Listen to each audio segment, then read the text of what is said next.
of the population suffer this disability.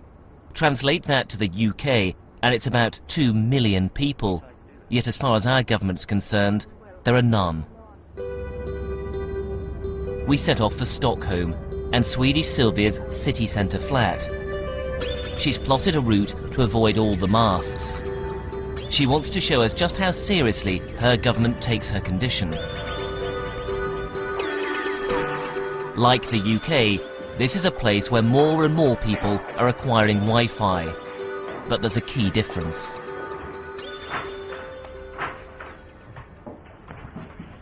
Okay, Sylvia. This is my living room. And today the painter has been here. And you see he has started painting black. And this is anti-radiation paint? Yes. It's quite expensive. It's very expensive. Anti-radiation paint, paid for by the local authority. It shields her from neighbours' Wi-Fi and from nearby phone masts. So the Swedes have the same scientific evidence, but they recognise sufferers. In Swedish schools, even if there's only one person apparently affected by Wi-Fi, the system's removed and the classroom shielded. You'd think our government would base its decisions on the advice of their top man, the one it employed to protect our health, Sir William Stewart. But instead, it seems to have turned to others. First, the World Health Organization. It's robust in its language, saying there are no adverse health effects from low-level, long-term exposure. Is that an accurate reflection of the science, do you think? I think they are wrong. How are they wrong? Because there is evidence. And the Stewart report pointed out some of that evidence. So why do you think it is that the WHO, one of the most influential public health bodies in the world, continues to put out that message? I think that they've got to review the statement that they're making. But in your view, not an accurate reflection of the science that's out there? I think it is not an accurate reflection. Then there's this. It's unlikely you'll have heard of ICNIRP, but it's an international group of scientists which our government relies on to set our radiation limits. But here's the problem. It doesn't recognise any biological effects, so it bases our exposure limits on a thermal effect. In other words, the radiation has to be so strong it heats up your organs before it's restricted. That's why our safety limits are so high. How responsible do you think it is for governments to set limits for this form of radiation according only to a thermal effect? Well, I think it's irresponsible to just set standard using a thermal standard. If you just set it based on the thermal effect, you're neglecting a large amount of data. Most countries, including the UK, set their radiation limits according to the ICNIRP guidelines. They can't be wrong, can they? Well, hopefully not, because, as you say, governments, and in that way, whole countries, the entire populations rely upon them, and I do hope that they deliver the right and correct message. However, I know also that they are heavily industry influenced, and I mean their basic message is that if you are below a certain thermal level, then it's all right. And are they right to set their guidelines only according to thermal effects? No. That's just rubbish, I would say. You know, you cannot put any emphasis on such guidelines. So, why do we? I went to Rome to meet the man our government seems to favour over its own advisor, Sir William Stewart. He's a scientist who's responsible for the WHO's position and who founded the standard-setting body ICNIRP. He's a controversial character. Dr. Mike Repacholi no longer works for the WHO, but he's made decisions which affect all our lives. When you say on the WHO website there are no known adverse health effects, is that really giving people a complete picture of the science out there? When that statement was put on the website, it was meaning that there was no health effects have been established.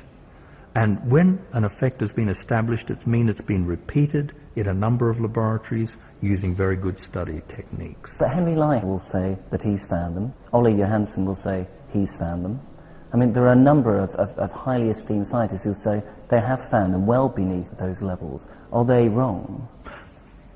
If they've published, they are in the mix, because every review panel looks at all the studies, along with other studies, to see if they're comparable with those studies or point in the same direction. It's called a weight of evidence approach. And if that weight of evidence is not for there being an effect or not being an effect, that's the only way you can tell whether there's really an adverse health effect. But here's the controversy.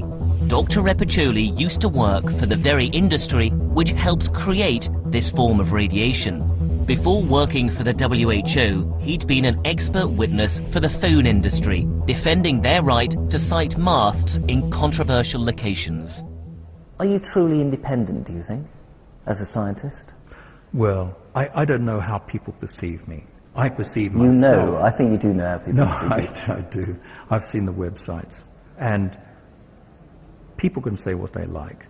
I know what I am. I will only say what the science says.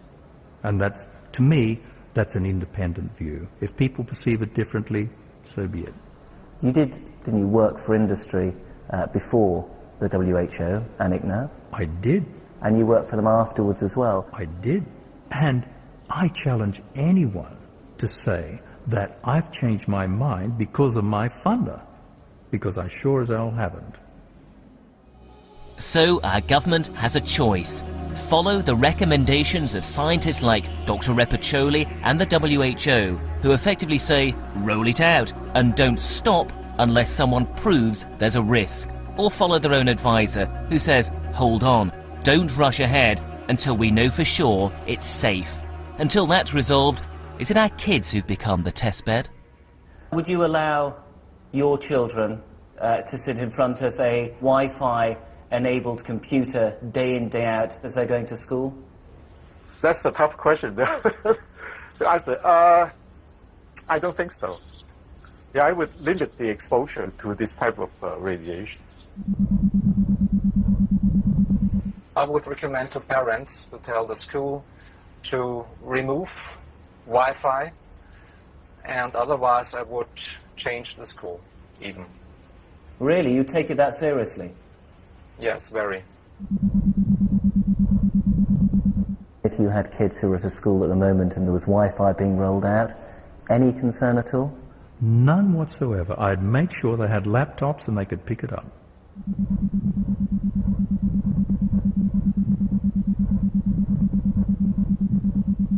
What do you think the government should do now when it comes to schools and Wi-Fi? I think they should stop and say we're going to do an inquiry into this. It will take a year or 2 years, then we'll come back to it. I don't think the nation will grind to a halt if we did that. I think it would convince a lot of people that the government takes health and safety very seriously with new technologies.